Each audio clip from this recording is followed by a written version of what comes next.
반갑습니다. 한 주일 잘 보내셨어요? 우리 교도님들께서는 한 생을 되돌아봤을 때 언제가 가장 행복한 시간이셨나요? 다 있으시죠?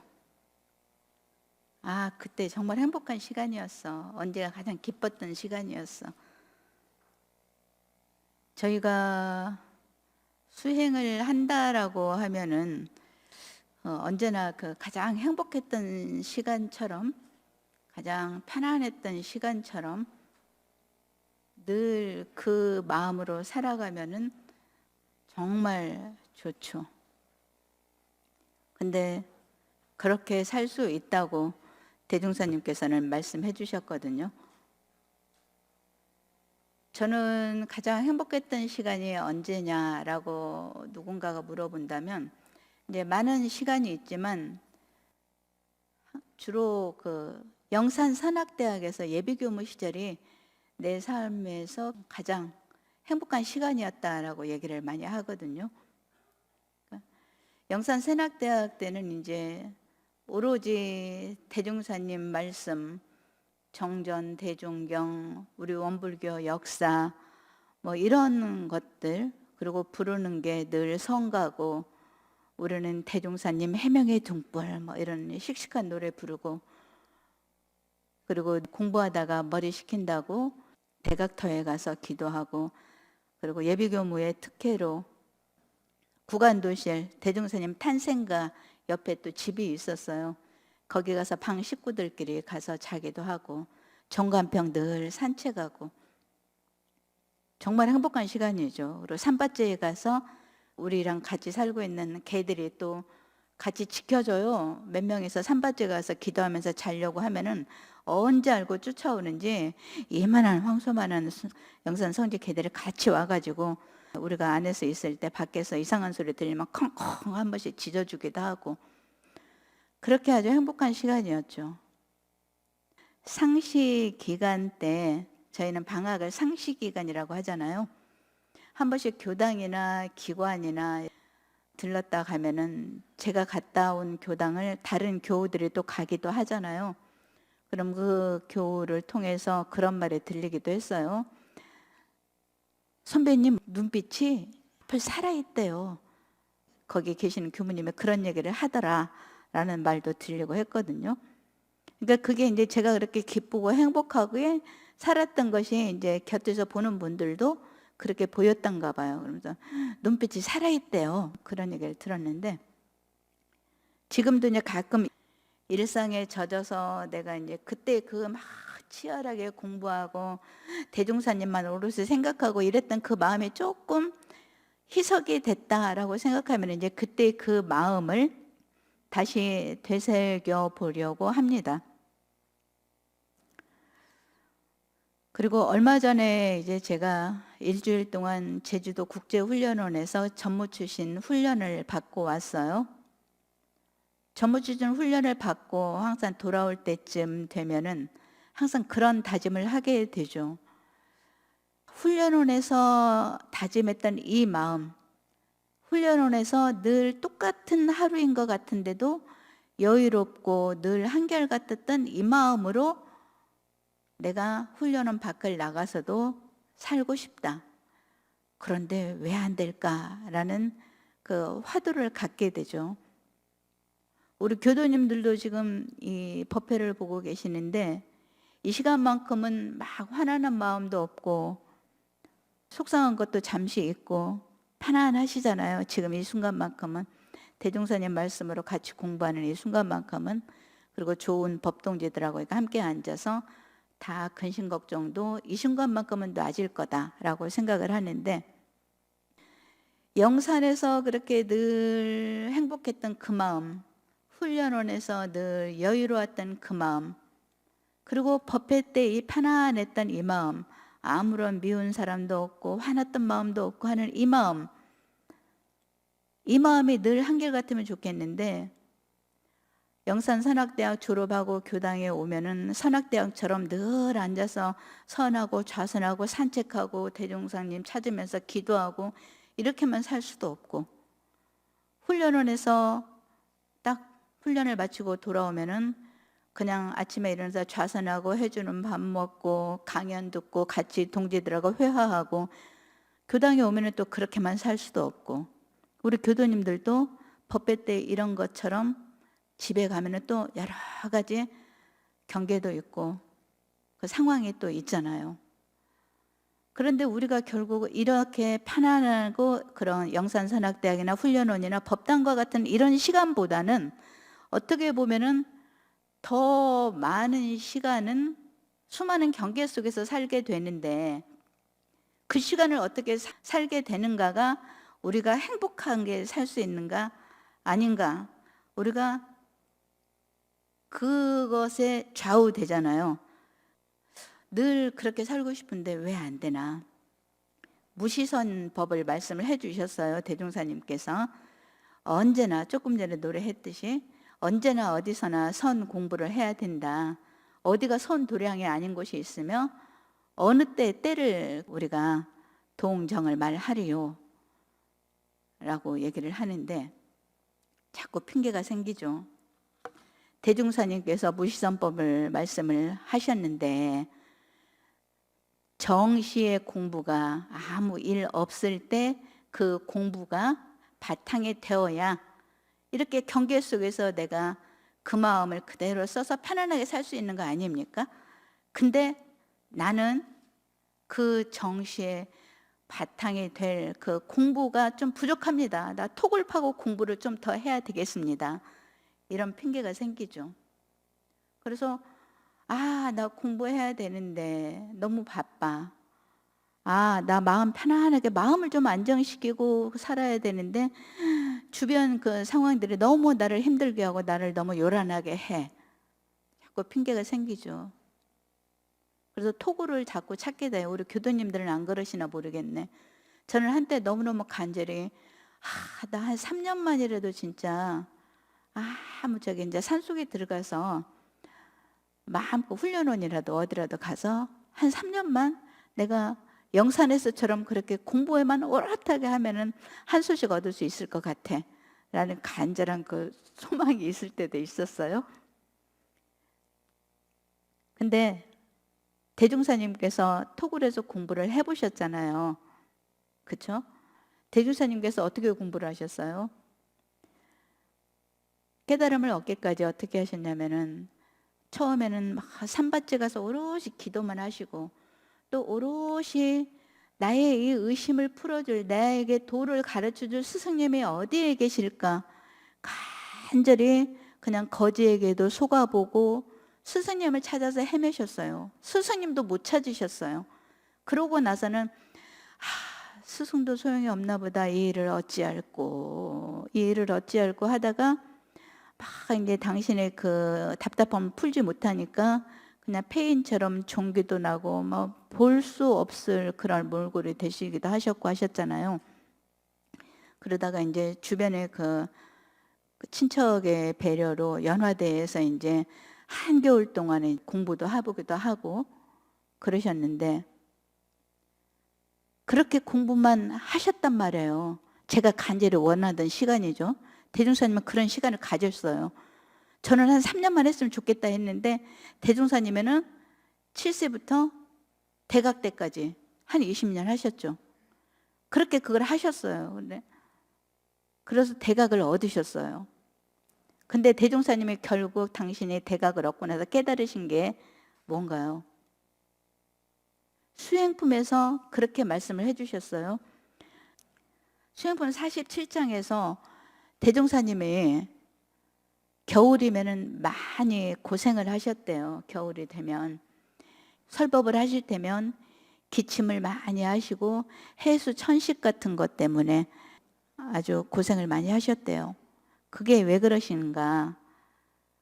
대중사님이 그렇게 말씀을 하셨죠. 내가 태어난 영광은 정말 아주 어려운 곳이었다. 스승을 찾기도 힘들었다.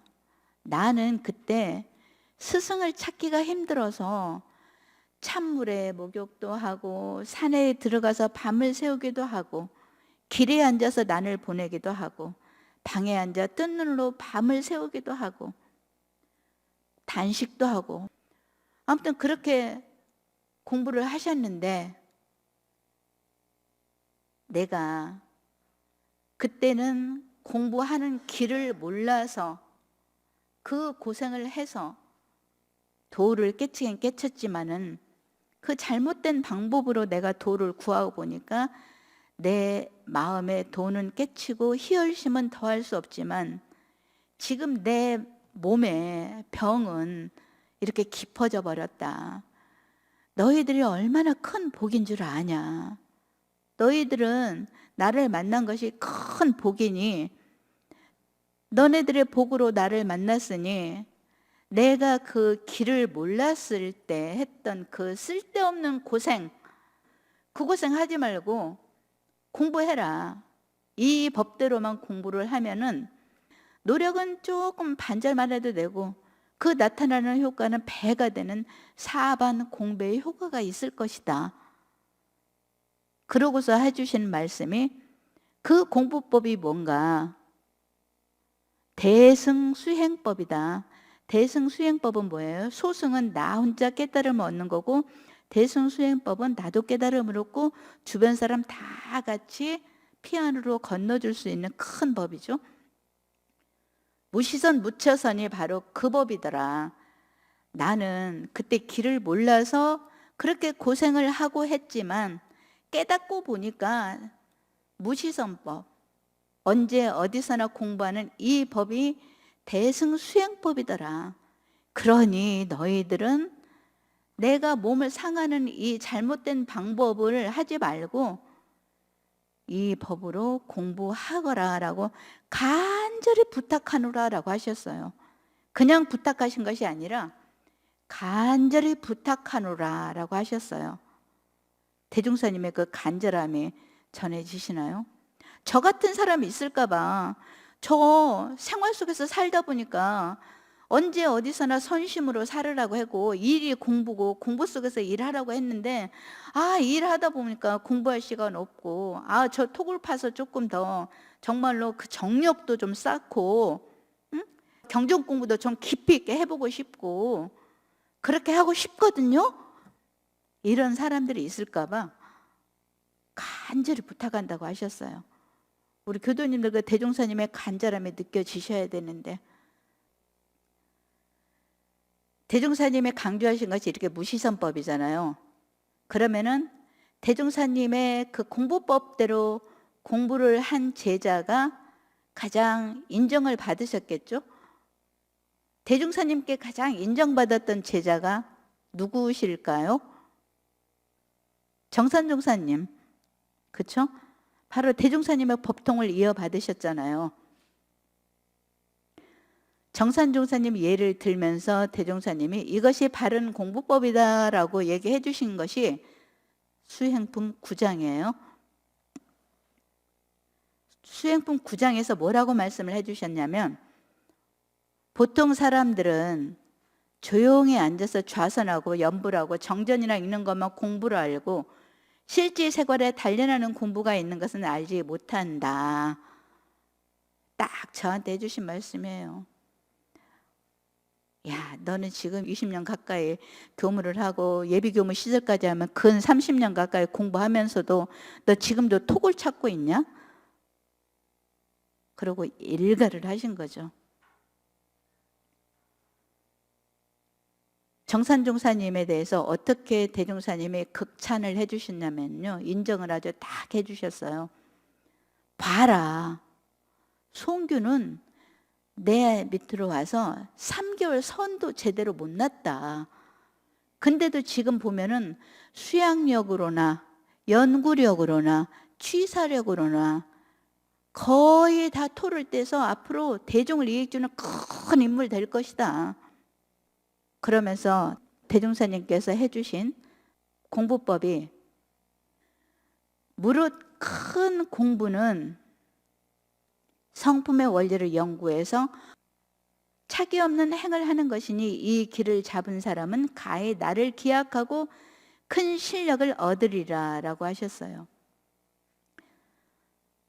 수양 공부를 어떻게 하냐면은요, 이 일을 할 때 저 일에 끌리지 말고 그 일을 할 때 아르마르를 구하기에 노력하면 된다라고 하셨어요. 연구력 얻는 공부는. 저희가 살다 보면은 내가 모든 걸 다 알 수는 없어요. 잘 모르는 일이 내 앞에 놓여질 수도 있어요. 그러면은 나는 이거 못해라고 하지 말고 이거를 어떻게 해야 되나 하면은 거기서 이 일에 밝아질 수도 있다라는 거죠. 대종사님께서는 일과 이치, 삼대력을 다 두루 갖추라고 했잖아요. 그러니까 취사에도 연구에도 수양에도 다 똑같이 다 두루 갖춰야 된다라고 하셨잖아요. 그러니까 일 속에서 저희가 지혜를 밝히는 방법은 그 일 그 일에 아르마리를 구하기에 힘쓰는 것. 그것이 일 속에서 연구 공부고, 그 다음에 취사 공부는 뭘까요? 취사 공부는 해야 할 일 죽기로서 하고, 그냥 나한테 어떤 일이 있잖아요. 해야 할 일 죽기로서 하고, 하지 않아야 될 일 죽기로서 하지 않고, 우리가 해야 될 일, 안 해야 될 일, 이런 부분들도 죽기로서 하고 안 하는 것이 그 일 그 일에 취사를 얻는 법이다라고 말씀을 하셨어요. 근데 이제 정산종자님께서 일 속에서 이렇게 공부를 했기 때문에 3대력을 얻어서 나중에는 어디 가나 대중을 유익주는 큰 인물 될 것이다 하고 대종사님이 제일 인정받는 그런 제자가 되신 거죠. 그리고 대종사님의 법통을 이어받으셨고, 예전에 김수환 추경님께서 그러셨나요? 머리에서 가슴까지 오는 거리가 참으로 멀고, 가슴에서 발까지 가는 거리가 참 멀고, 그러니까 머리로 생각하는 것이 가슴에서 뜨겁게 느껴지는 것이 참 멀고, 가슴에서 뜨겁게 느껴졌다 하더라도 발로서 직접 실천을 하는 것이 어렵고, 그렇게 말씀하셨듯이 저희들이 비록 성품자리를 알고 무시성 공부를 이렇게 해야 된다고 알았다 하더라도 실생활에 단련하는 공부. 수행품 2장 한 번 더 말씀드릴게요. 닦는 법을 자상히 몰라서 내가 그렇게 늘 토굴만 찾았구나 라고 했을 때 이 수행품이 답이 되더라고요. 닦는 법이 여기에 있었구나. 수행품 한번 꼼꼼히 살펴보시는데, 그 중에서 수행품 2장에 보면은 공부에 동하고 정하는 두 사이에 수양력 얻는 법, 연구력 얻는 법, 취사력 얻는 법 다 밝혀주셨거든요. 저희가 늘 동하고 정하, 하루를 놓고 보면 동하는 시간, 정하는 시간, 막 일이 있는 시간, 일이 없는 시간으로 나누어 볼 수가 있겠죠. 동과 정. 근데 이 사이에 끊임이 없이 공부가 계속 연속되어야 저희들이 큰 공부를 할 수가 있는 거래요. 보세요. 동정 두 사이에 수학력 얻는 빠른 방법. 모든 일을 할 때 내 정신 시끄럽게 할 일 짓지 말고 그 같은 경계를 멀리한다. 영화를 가끔 보잖아요. 근데 영화관에서 이제 영화를 볼 때 저도 이렇게 막 스릴러 같은 거, 호러 같은 거 별로 안 좋아하긴 하는데, 그런 건지 모르고 봤을 때 이제 그 막 좀 잔인하고 뭐 호러물 막 공포스럽고 이런 것들이 있으면은 그 여운이 한참 오래 가요. 때로는 꿈에 나오기도 하고. 그러니까는 시끄럽게 할 일을 지어버리니까 내 정신에 내가 호러물을 보고 공포물을 보고 스릴러를 보면은 그것이 내 마음에 한참 남아있을 거. 그런 것들을 짓고 나니까 아침에 좌선 때도 그 생각나고 잘 때도 꿈에 그 생각나고 이렇게 되잖아요. 그러니까 내가 이런 걸 보면은 참 내 마음에 오래 잘 놔지지를 않더라 하는 부분들이 있을 거예요. 내가 어떤 사람을 보면 참 그 여운이 오래가. 좋아하고 미워하고를 떠나서 누군가를 사랑하면은 그 사람 생각 때문에 내가 맨날 며칠 뭐 마음이 참 가라앉지를 않아. 보고 싶고 또 보고 싶고 해서 누군가 미워서 그 사람 보고 나면 며칠 동안 기분이 나빠. 이런 경우도 있을 수 있잖아요. 근데 우리가 이제 어떤 사람에게라도 분명히 이제 계속 불공을 들이고 하긴 해야 되지만, 때로는 잠시 내가 그 사람을 봤을 때, 누군가를 봤을 때, 어떤 일을 했을 때 내 마음을 너무 많이 요란하게 하고 힘들게 하면은 조금 이제 실질불공 하려고 너무 애쓰지 말고 일단은 진리불공으로서 내 마음을 먼저 다스리는 것도 필요하거든요. 그래서 내 마음을 시끄럽게 할 일을 조금 피경이라고 해요. 그러니까 공부 방법에는 직접 내가 힘이 좀 있을 때는 직접 그 사람에게 이렇게 불공을 하고 실질불공하고 뭐 그 사람이 어떻게 하든지 내가 그거를 다 감내할 수 있고 계속 불공을 할 수 있을 만한 그런 힘이 있으면은 실질불공하는 거고, 아직은 내가 그 사람을 그렇게 보고 나면은 그 사람 반응에 따라서 내 마음이 너무 그러고 그러면은 그냥 잠시 놓아두고 기도로서 진리불공으로서 해보는 것도 괜찮아요. 그러니까 피경 공부도 때로는 필요하거든요. 시끄럽게 하려 그렇게 짓지 말고, 그리고 모든 일에 애착 탐착을 두지 말고 항상 담담한 맛을 길들여라 라고 하셨어요. 어떤 일을 할 때 우리가 하고 싶은 일, 하기 싫은 일에 때로는 참 많이 끌리거든요. 그리고 물질에, 대종사님께서 물질의 노예가 되는 우리 이 세상 사람들이 물질을 항복받아서 낙원에서 살게 하기 위해서 이 원불교를 넣으셨는데, 물질을 다 이렇게 배제하는 건 아니에요. 저희들 살아가면서 분명히 돈도 필요하고 물질도 필요해요. 교화하는데도 돈 필요해요. 교당에도 돈이 여유가 있으면 더 하고 싶은 일 할 수 있고 더 좋아요.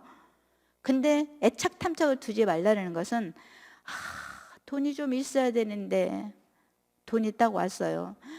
이 돈 내 거야 꼭 쥐고 그 돈을 그랬을 마음, 그런 마음일 때 만약에 그 돈이 없어졌을 때 그 얼마나 아깝고 힘들고 그러겠는가. 그러면은 그것이 또 제가 이 앞에 말씀드린 거하고 서로 관련이 되죠. 엄청 제 마음을 요란하게 하잖아요. 그 돈 자다가도 일어나서 그 돈 생각나고 하잖아요.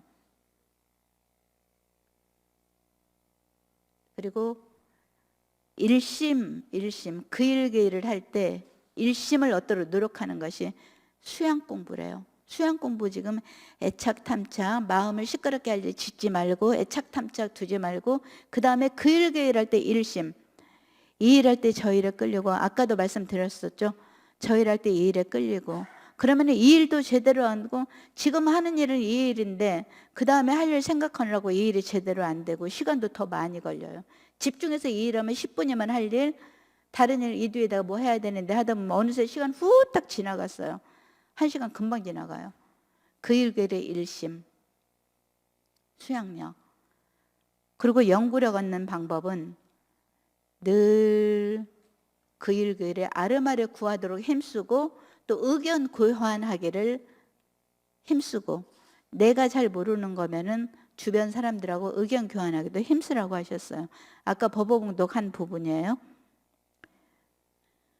그리고 이제 우리 일이 없을 때는 경전, 법규 연습도 하고 어두 연마도 하고, 그리고 취사력 얻는 빠른 방법도 내가 지금 이 일이 있을 때 옳은 일이면 불이거든 죽기로서 하지 않고 정이든 죽기로서 하고, 그냥 그 말씀이에요. 아침에 벌떡 일어나서 좌선을 해야 되는데 이 불이 딱 저를 덮어주고 따뜻하니까 조금만 더 쉬어, 조금만 더 쉬어. 유혹에 넘어갈 때도 있긴 하죠. 피곤하다는 그런 합리화로. 근데 사실 벌떡 일어나면 1초도 안 걸리거든요. 뚝딱 하면 일어나져요. 그러니까 정의하든 해야 될 일이면은 그냥 그거는 뭐 죽기로서까지 각오 안 해도 그냥 일어나면 되는데, 아무 생각 없이 일어나면 되는데, 무의식 중에 어제 나 늦게까지 일해서 피곤해, 오늘 하루쯤은 쉬어도 돼, 막 이런 것들, 그런 것들이 이제 스스로를 용납을 하면서 이제 핑계를 자꾸 만들어 주는 거죠. 이것이 닦는 법이구나라는 것을 제가 이번 훈련 때 본 거예요. 동하고 정하는 사이에 내가 늘 정할 때 그 토굴에서 하는 공부만 간절히 원하는 그 마음이 아니라, 동할 때도 이 공부로서 해야 정말로 정산종사님처럼 대종사님께 인정받는 공부인이 된다라는 것을 발견을 하고 깨닫게 된 거죠. 그리고 수행품 2장 마지막 부분에 단서를 달아주셨어요. 잘 안 된다고 낭망하지 마라. 잘 안 된다고 낙마하지 말고 끝까지 끊임없는 정성으로 공을 쌓으라라고 마무리를 해주셨어요. 제가 수행이 어려운가요? 네, 어려워요 라고 저는 대답을 하죠. 왜냐? 수십 년 한 것 같은데 지금 대종사님이 원하시는 3대력이 아주 많이 부족하거든요. 수행 어려운 거잖아요. 그런데 과연 그럼 네가 공부기를 제대로 알았느냐? 공부기를 그대로 따라 했느냐? 끊임없이 공을 쌓았느냐? 라는 반성을, 그런 물음을 늘 공부를 하면서 해야 되는 거죠. 대산종사님께서도 삼항이라는 법문을 통해서 늘 항상 우리가 이제 여일하게 해야 될 공부 중에서 심고 공부에 대해서 이렇게 말씀을 해주셨어요. 심고가 짧은 시간에 잠깐 하는 거라 이게 무슨 큰 공이 될까라고 하지만 10년을 하면은 내가 알고 20년, 30년을 하면 주위하고 가족이 알고 그리고 50년, 60년 하면 인류와 천지가 안다 라고 말씀을 해주셨어요. 우리 교도님들 심고 열심히 꼬박꼬박 정성스럽게 드리는 분들 많은 거로 알고 있어요. 10년 하신 분들 그 시간에 내가 다 천지의 기운과 합하는 거 스스로 느껴지실 거고, 가족들이 그런다며요.